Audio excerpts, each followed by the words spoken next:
By the spring of 1944, a single entrenched occupying force dominated the map of Western Europe. The Nazi regime had spent years preparing for the inevitable return of the Allies, turning the coastline into a fortress. The Atlantic Wall stretched for thousands of miles, a labyrinth of reinforced bunkers and coastal artillery. Any landing force attempting to storm these beaches would find themselves trapped in pre-calculated kill zones, facing fire from positions designed to be impervious to naval bombardment. Charging these defenses meant massive, unsustainable casualty rates. Without a distinct tactical advantage, Allied armored divisions would be shredded by high-caliber anti-tank fire before they could even establish a beachhead. The Nazi regime reinforced these concrete barriers with a psychological campaign, using newsreels and radio broadcasts to project an image of absolute invulnerability. Allied planners were forced to account for an enemy that appeared both physically and mentally prepared for any assault. Brute force alone offered no path to victory. To breach the physical wall, the Allies had to orchestrate a strategic miracle that targeted the perception and logic of the enemy command. The strategy to bypass these defenses was engineered within the classified London headquarters of Allied intelligence. Here, officers sat at expansive briefing tables to solve the war's most daunting strategic puzzle. This plan was Operation Bodyguard, a massive, coordinated deception effort designed to neutralize the Atlantic Wall without a frontal assault. The core objective was to convince the Nazi High Command that the primary Allied invasion would land at Pas de Calais, forcing them to shift their most powerful defenses away from the actual target at Normandy. These officers were tasked with constructing a believable alternative history for the German High Command, a fabricated reality so incredibly detailed that the enemy would base their entire continental defense strategy upon it. This illusion centered on the 1st United States Army Group, or FUSOG.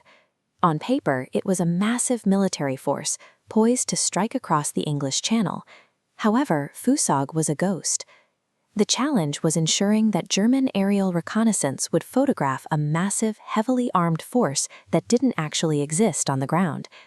The Allies filled fields facing Pas de Calais with inflatable tanks and wooden aircraft. From high altitudes, these decoys cast shadows identical to real armor, though up close, the collapsing fabric and deflated barrels revealed their flimsy construction. To complete the visual trick, soldiers used heavy rollers to create tank tracks in the mud and built sprawling, empty tent cities to simulate the housing of thousands of troops. Visual illusions were only the first layer. To make the Phantom Army truly believable, it had to generate the complex electronic noise of a real military force mobilizing for war. A dedicated network of telegraph operators began broadcasting a continuous volume of fake radio traffic designed to be intercepted by German intelligence. This map shows how that data was structured: isolated signals organized into a dense cluster of radio traffic, mimicking a real army preparing an attack. Nazi listening stations intercepted these signals, finding the volume matched their models, processing the noise as legitimate intelligence.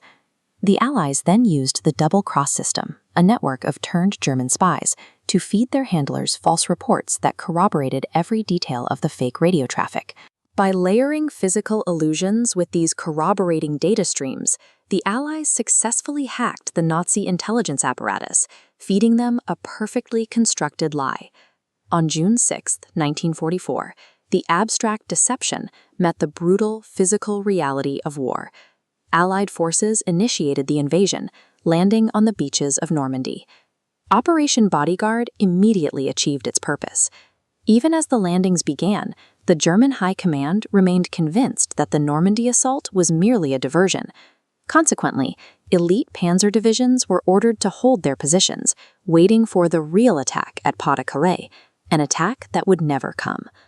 While soldiers fought for their lives on the beaches, powerful German armor sat idle in quiet fields just miles away, immobilized by a strategic lie.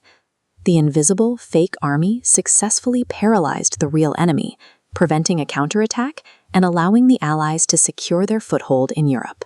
The battlefields of World War II established a template for conflict that remains relevant in the modern era of information warfare. The principles of Operation Bodyguard, Misdirection, data spoofing, and narrative control have evolved from inflatable tanks into the core of modern digital combat and cyber strategy.